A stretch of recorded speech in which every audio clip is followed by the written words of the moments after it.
Hi, and welcome to Recognizably Jewish, the podcast where we explore the Jewish cultural inheritance. I'm your host, Jason Spitalnik. This is episode 2, Jewish Surnames. For this, our very first real episode, I'm going to talk about a topic that usually comes last, that is, last names or surnames. Abrams, Cohen, Diamond, Goldberg, Horowitz, Kaplan, Katz, Levy, Portnoy, Rappaport, Rosen, Roth, Schwartz, Segal, Shapiro, Stein, Weiss, Weinberg. It's probably clear to anyone listening that those are common Jewish surnames. But how did that happen? How did a relatively small number of last names become so recognizably Jewish across the globe? Before I answer that question, let me ask a favor of you.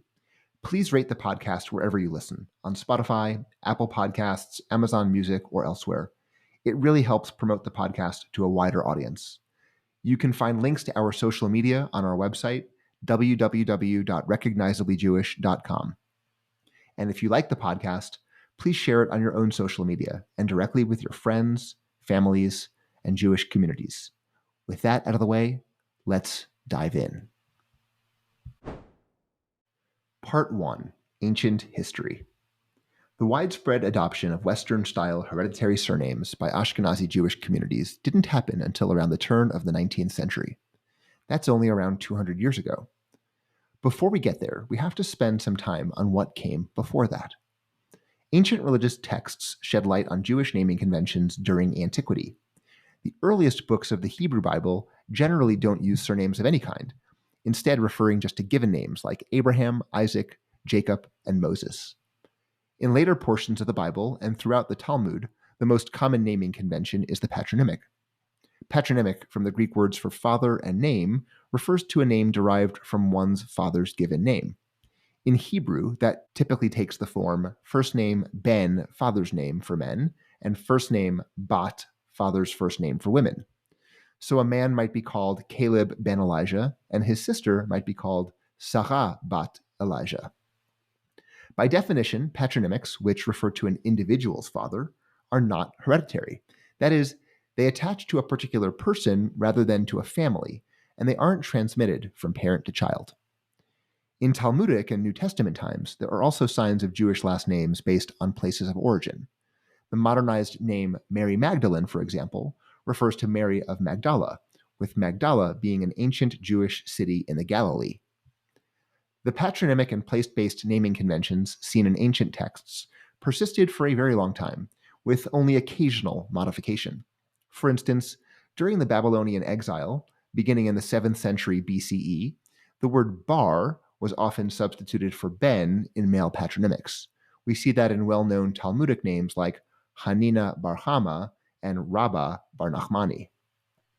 And this is how things were for hundreds more years, including after the destruction of the Second Temple in 70 CE and the subsequent Jewish diaspora that resulted, among other things, in the settlement of Jews throughout Central and Eastern Europe, Jews that today are known as Ashkenazim. Before we move on, let me introduce what I hope will be a recurring feature of the podcast. I am so fortunate to have known 3 of my 4 grandparents and 3 of my 8 great-grandparents. My great-grandparents spoke Yiddish as a first language, and my grandparents understood Yiddish and dabbled in what you might call Yinglish. I grew up hearing bits and pieces of Yiddish spoken around me. A word here, a phrase there. I loved it. It was humorous and expressive and often off color. So to honor the memories of the Yiddish speakers who came before me, and to lighten the mood of the podcast just a bit, each episode will feature a Yiddish word or phrase. Here's how it will work. Early on in an episode, I'll say a phrase. See if you can figure out what it means. At the end of the episode, I'll reveal the translation. And please go easy on me. I don't speak Yiddish, Hebrew, or German, so I suspect my pronunciations won't be great. Okay, today's Yiddish phrase is Die Katz hat lieb Fisch, aber sie will nicht die Fies einitzen. Part 2. Surnames in Gentile Europe. In the year 500 CE, fewer than 10 cities throughout Europe had populations of at least 10,000 people. Europe before the Middle Ages was fundamentally rural, with a highly dispersed populace. By the year 1000, around 30 European cities had five-figure populations. And by the year 1500, that was true of more than 40 cities, with about a quarter of those having populations over 100,000. I mention those figures because the rapidly increasing urbanization during the late Middle Ages was an essential driver of the adoption of hereditary surnames throughout Gentile Europe. When the vast majority of people lived in smaller, more rural communities, it was easy enough to have personal relationships with, or at least know about, most of the people in one's community. Under those circumstances, there wasn't a need for surnames to identify others when discussing them. Keep in mind that this was before widespread literacy, so very few people were doing writing of any kind. That changed with the growth of towns and cities. As more communities grew from hundreds of people to thousands of people, or in the case of the largest population centers, tens or hundreds of thousands of people, it was no longer possible to know or even know of everyone in the community. In addition, there were at least four other developments that set the stage for the widespread adoption of surnames in Gentile populations during the late Middle Ages. First, during this time, it became increasingly common for Christian families to name children after Catholic saints or martyrs. As a result, any given locality had many people who shared the same given name. In Elizabethan England, for example, more than half of all men were named John, Thomas, William, Richard, or Robert. Second, the late Middle Ages was an era when government taxation became more centralized and systematic across Europe. When in Vienna alone there were hundreds of people named Johannes, it was not sufficient for record-keeping purposes to record that Johannes from Vienna had or had not paid a particular tax to the crown. Similarly, the European crusade to the Holy Land from the 11th to 13th centuries gave rise to new forms of commercial and proto-banking activity that required more exacting naming conventions to facilitate accurate record-keeping. One sees this reflected in the relatively early spread of surnames in Italian cities like Venice, located on key trade and transportation routes between the Holy Land and Central and Western Europe. Finally, as towns and cities grew and commerce flourished, work became increasingly specialized. Whereas families had once produced much of what they required to feed, clothe, and shelter themselves, during this time it became more common for people to adopt trades and professions and to rely on other tradespeople and merchants for the goods and services they required to live. Often, children worked with their parents in those trades, and having developed a given skill, eventually adopted the trade as their own. In a way, the trades themselves became hereditary. So, the stage was set for some sort of system to satisfy the increasing need for individuals to bear names that specifically and exclusively identified them. Against that backdrop, communities developed numerous ways of identifying people using surnames placed at the ends of given names. One popular way was the familiar old patronymic system. In German-speaking areas, those included names like Peterson for son of Peter and Hansen for son of Hans. In Poland, there were names like Jankowicz, a diminutive of Jan, or Lukaszewski, derived from the name Lucas. Other naming conventions fall under the umbrella term cognominal. They are typically based on a person's occupation, on some physical trait or description, or on a place affiliated with the person.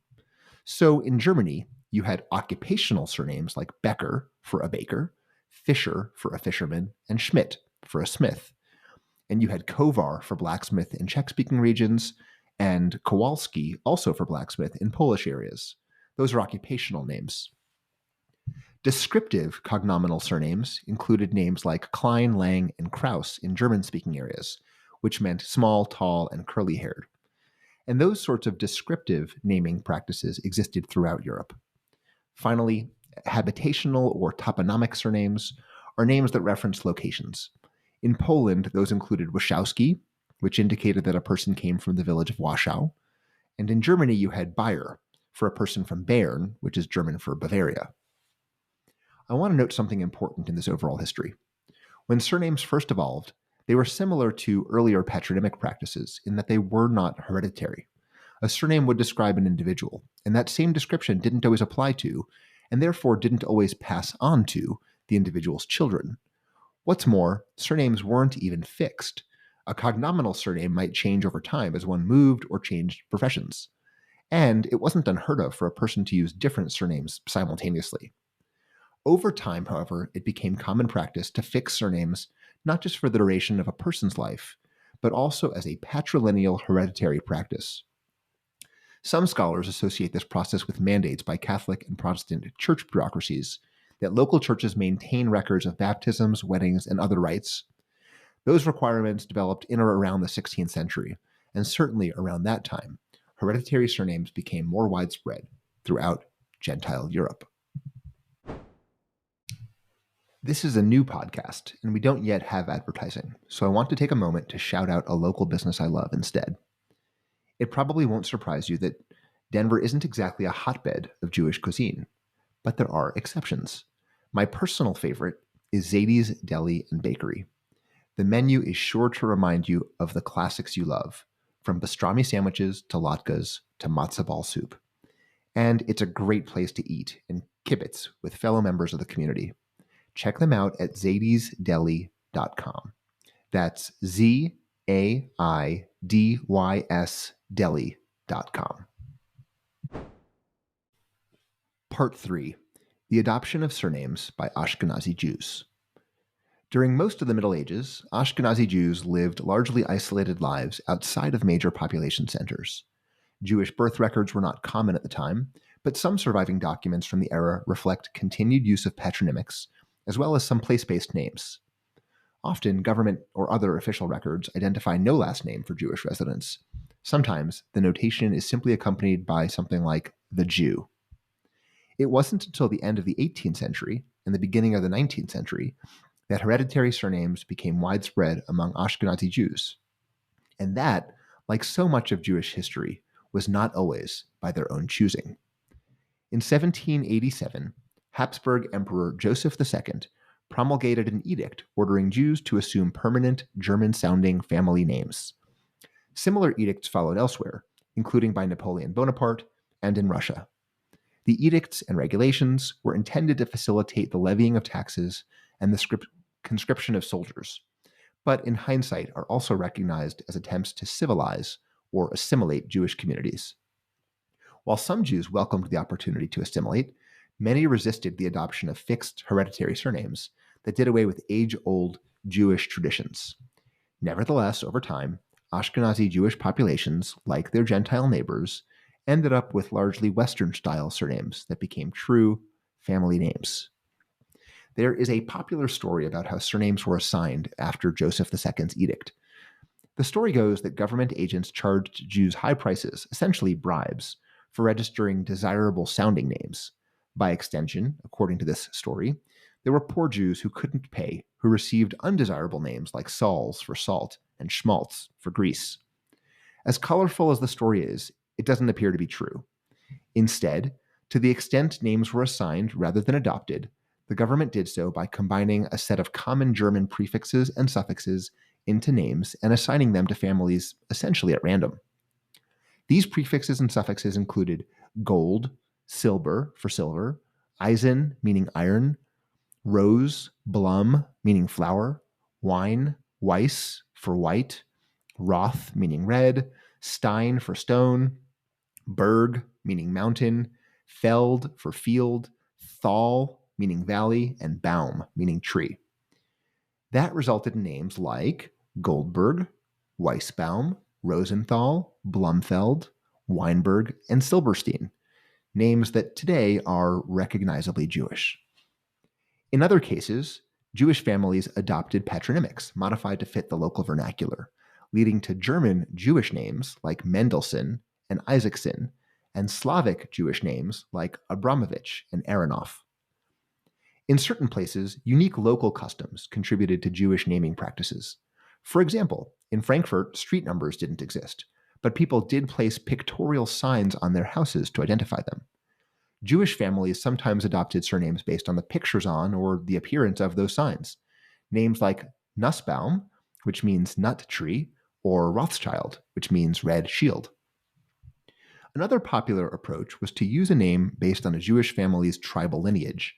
This was particularly common for people who could trace their ancestry back to the priestly caste of the Kohanim or to the Levite tribe. That resulted in common Jewish surnames like Cohen and Khan, as well as Katz, which is an abbreviation of Cohen Tzedek, meaning righteous priest. It also resulted in the names Levy, Levin, Levitt, and Segal, an abbreviation of Sagan Leviah, meaning member of the Levites. Still another approach was to adopt one's secular nickname, known in Hebrew as a kinui, into a surname. By way of example, some German Jews use the secular name Hirsch, which is German for deer. So Hirsch and derivatives like Hirschfeld and Hirschbaum became common Jewish surnames in and around Germany. Finally, as with the earlier adoption of surnames by Gentiles, Jews frequently adapted occupation-based, trait-based, or location-based words and phrases into surnames. That resulted in occupational surnames like Fleischer for butcher, Kramer for merchant, Wexler for money changer, and Ackerman for farmer. It also led to descriptive surnames like Gross, meaning big, Schwartz, meaning having black hair, Ehrlich, meaning honest, and Lustig, meaning happy. Lastly, it led to habitational surnames like Wiener, referring to someone from Vienna, Shapiro, referring to someone from Speyer in Germany, and Horowitz, referring to someone from Horowitz in central Bohemia. Part 4. A brief note on Sephardic surnames. So far I've focused on recognizably Ashkenazi surnames. Those are most popular globally because Ashkenazim make up over 80% of the Jewish population. But it's worth noting that Sephardic Jews actually tended to assume hereditary surnames much earlier than their Ashkenazi counterparts.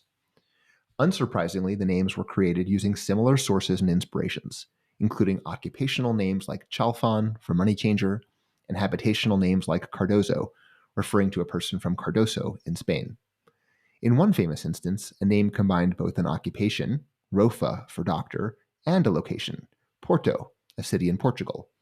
Over time, the name Rofa Porto evolved into the common Jewish surname Rappaport. Part 5. America. In the late 19th and early 20th centuries, at least 2 million European Jews immigrated to the United States. They brought with them the names their families had assumed using the processes we've discussed so far. Popular lore is that nativist immigration officers at Ellis Island anglicized names they couldn't spell or pronounce. You've probably heard that story from friends with surnames that aren't obviously Jewish.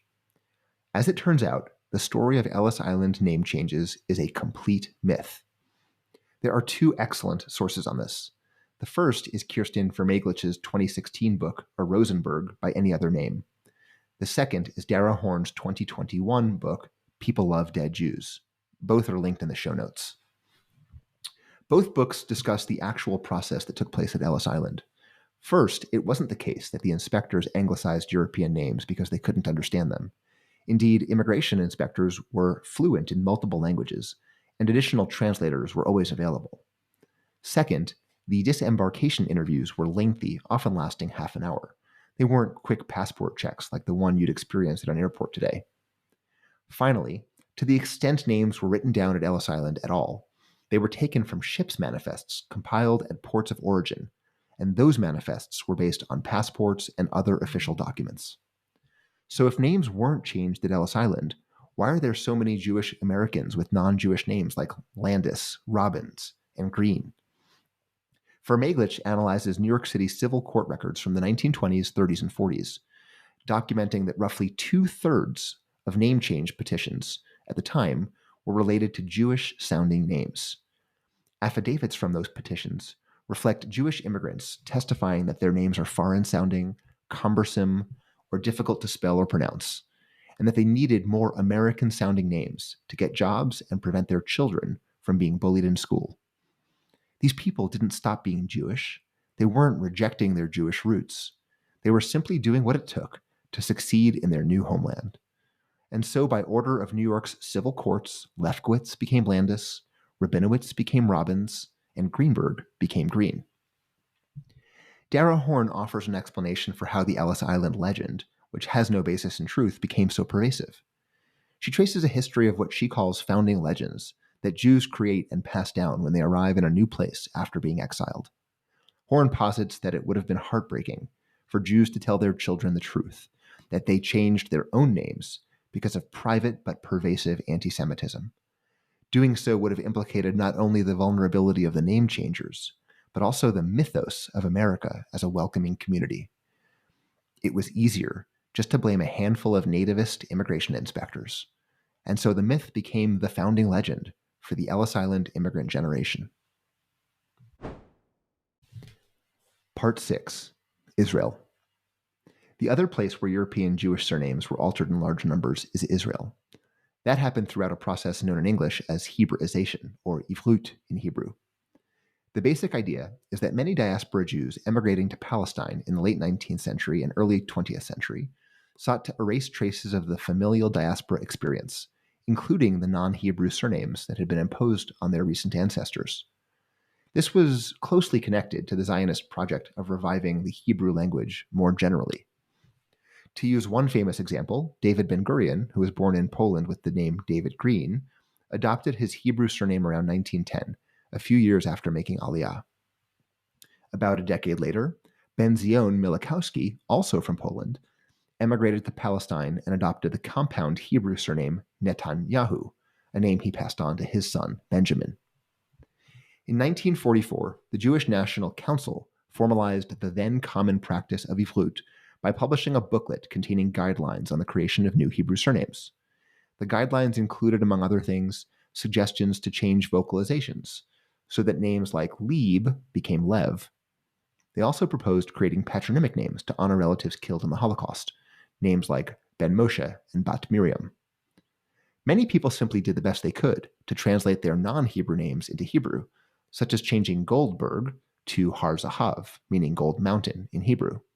Still others eliminated European suffixes, so Golda Meyerson became Golda Meir. Part 7. The Present and the Future. Before I conclude, I want to at least think aloud about the present and potential future evolution of Jewish surnames. One obvious thing that comes to mind is interfaith marriage. More than half of American Jews married after 2010 are married to non-Jewish spouses. It's not uncommon to meet Jews with surnames traditionally associated with non-Jewish populations, names like Murphy or Christensen. Further complexity comes from the fact that in Jewish and non-Jewish populations alike, attitudes around name changing at marriage are constantly developing, with women increasingly keeping their own names. Another potential driver of the evolution of Jewish surnames is that over recent decades, Orthodox Jews have come to represent an increasing percentage of the overall Jewish population. I'm not here to predict the future evolution of Jewish surnames, but it's a safe bet that things will look different 100 years from now, just as they did 100 years ago. What's recognizably Jewish in the 21st century may just be historical artifact by the 22nd. There is obviously so much more one could say about Jewish surnames. It's a rich topic that implicates history, genealogy, etymology, sociology, and other disciplines. I can't do the topic justice in a single podcast episode, but I hope you've enjoyed this overview. If you've listened this far, please rate and review the podcast, like and subscribe wherever you listen, and share the episode with your friends, families, and Jewish communities. But before I finish, let's not forget this episode's Yiddish phrase. Die Katz hat lieb Fisch, aber sie will nicht die Fies einnitzen. It means, the cat likes fish, but she doesn't want to wet her paws. With that, thanks for listening to Recognizably Jewish.